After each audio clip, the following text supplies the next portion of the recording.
শতকের অন্যতম শ্রেষ্ঠ বাঙালি কবি ও নাট্যকার মাইকেল মধুসূদন দত্ত 1824 সালের 25শে জানুয়ারি ব্রিটিশ ভারতের বেঙ্গল প্রেসিডেন্সির যশোর জেলার অন্তর্গত সাগরদাড়ি গ্রামের এক সম্ভ্রান্ত হিন্দু কায়স্থ পরিবারে জন্মগ্রহণ করেন।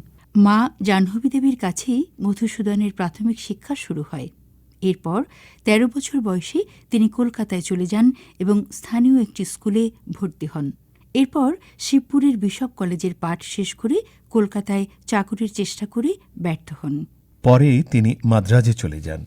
সেখানে গিয়ে স্থানীয় খ্রিস্টান ও ইংরেজদের সহায়তায় একটি স্কুলে ইংরেজি শিক্ষকের চাকরি পান।